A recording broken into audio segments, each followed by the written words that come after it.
to another episode of the Hello Tanya Podcast.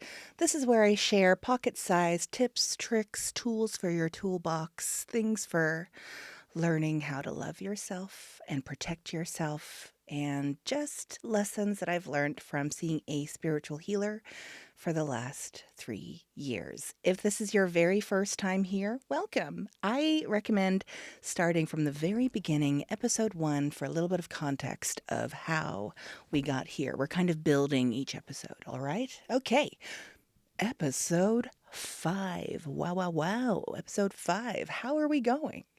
I hope we're all feeling like luck magnets, learning to be a little bit kinder to ourselves, focusing on the good things and knowing that they will come your way.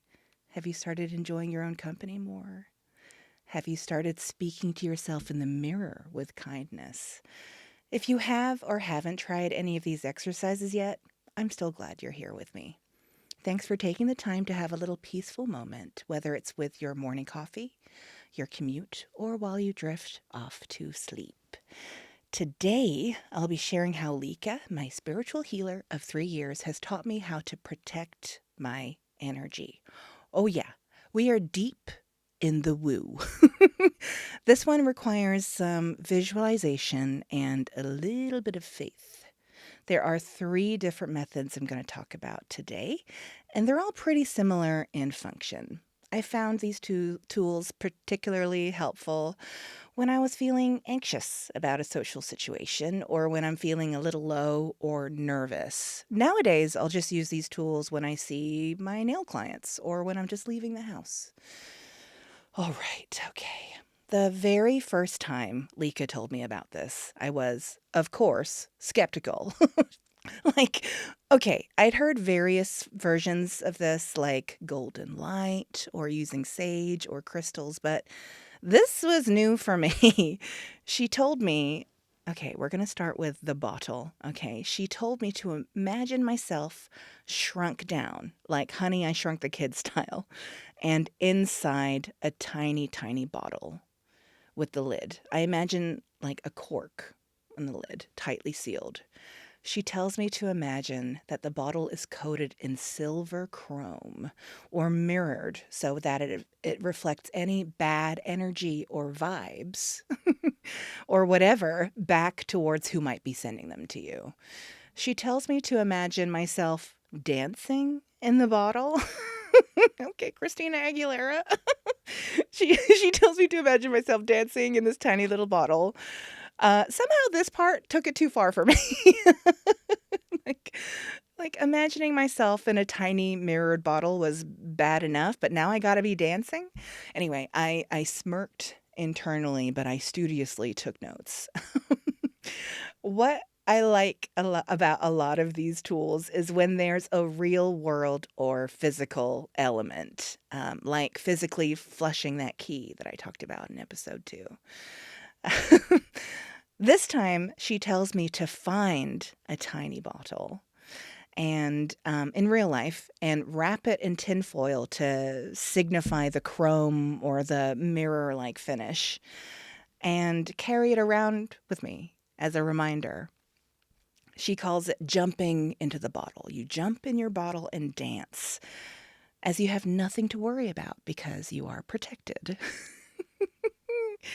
She tells me to think about the bottle if I am tired or around dark or low or heavy energy, and that I'm safe inside of it, and that it's full of love and pink energy. Okay. So I found a tiny bottle.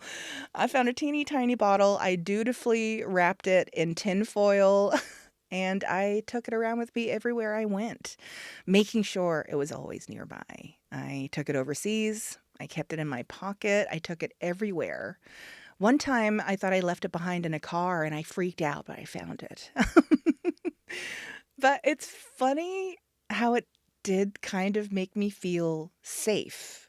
You know, it was like I had precious cargo, like I was carrying little me in dancing, dancing tiny little me in this tiny little bottle, like I don't like precious cargo, you know.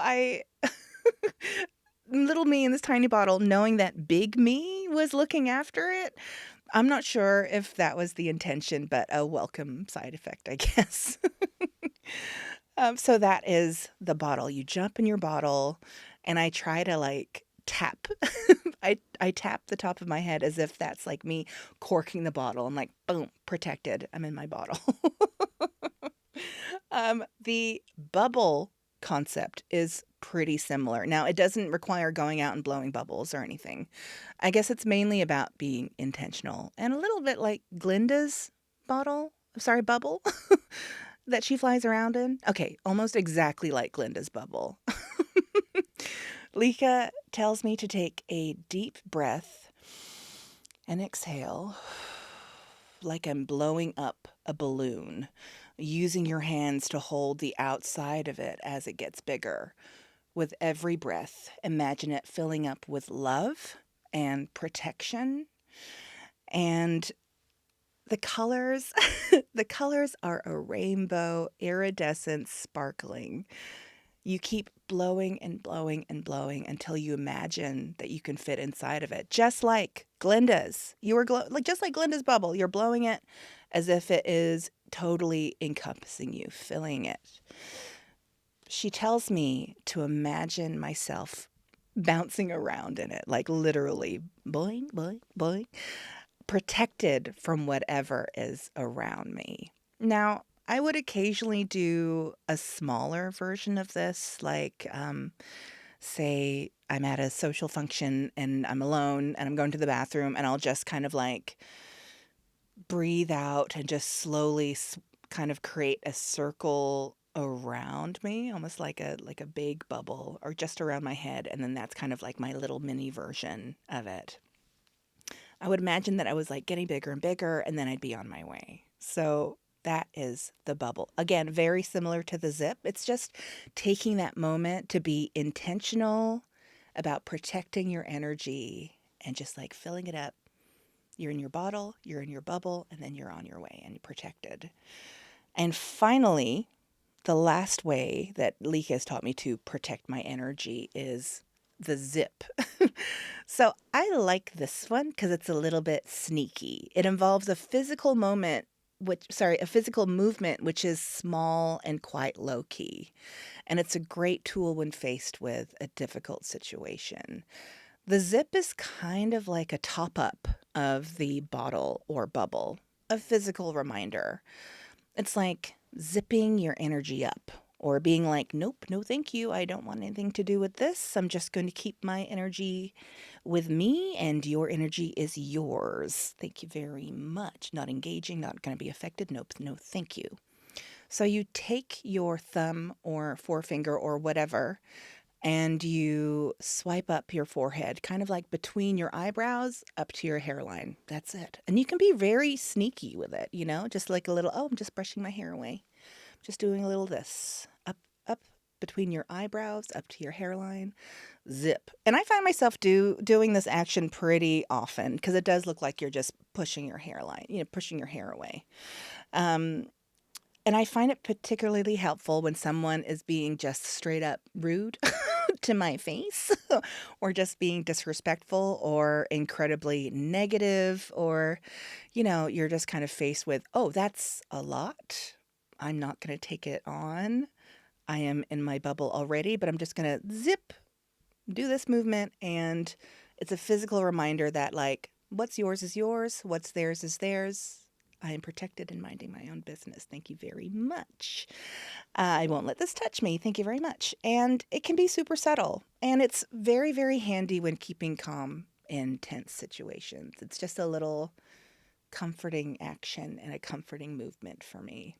And it's just a physical reminder of not letting something, energy, vibes, negativity, touch you.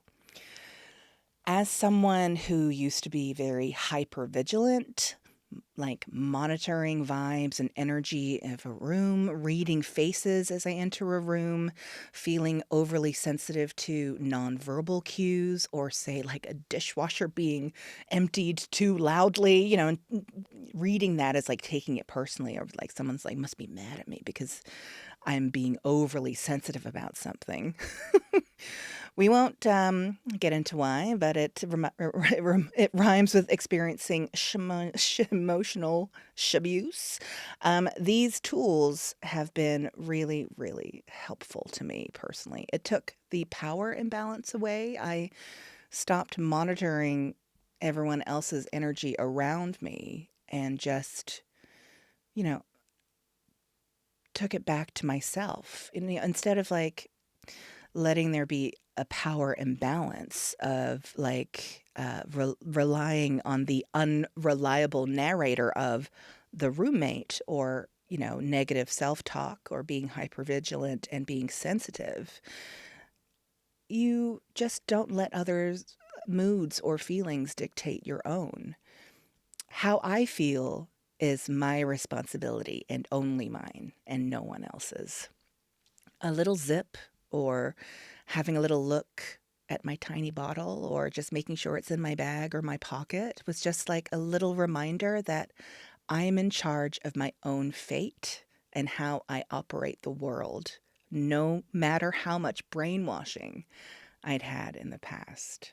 So those are the 3 ways that Lika has taught me how to protect your energy when you're feeling a little wobbly, in a situation where you don't feel safe, when you're dealing with negativity, or even just being in a social situation where you're not sure how to navigate lots of different vibes. All right, now we are back to our mirror work moment time. As a reminder, mirror work is essentially gassing yourself up in the mirror, approaching yourself like you're a fan and your best friend, because you are. You should be your own best friend. And telling yourself things that you've always wanted to hear. We want to try to aim for up to 5 minutes of this. And yeah, it's going to feel like an age to begin with. And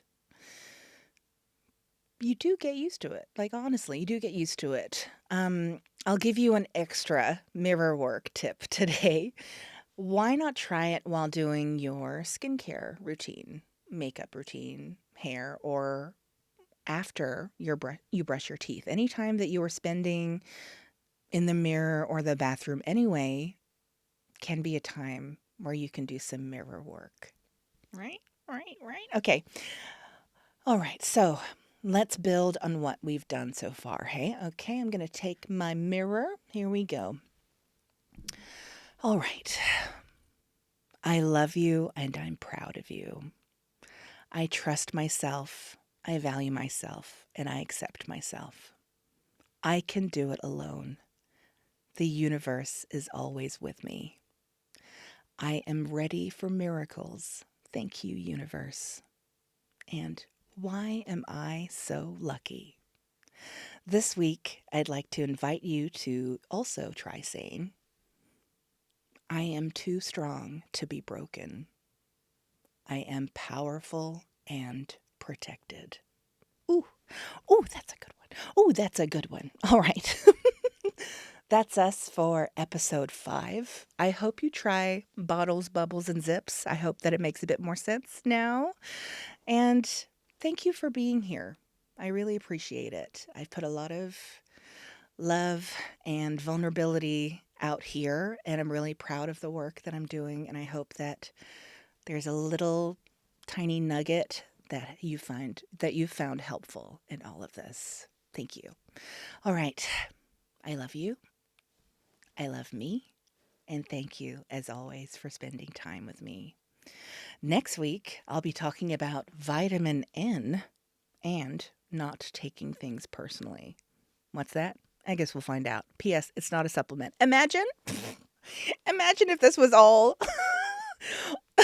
Imagine if this is all leading up to me selling supplements. That's crack up. Anyway, I just want to say, as usual, a huge shout out to Christopher Stratton for all of his help in creating this beautiful set. He's the production designer. He played the music in the intro. He's built this set. Like, he edited the intro video and filmed it. Like, I'm so grateful to you, Christopher. Thank you so much, you talented, talented friend.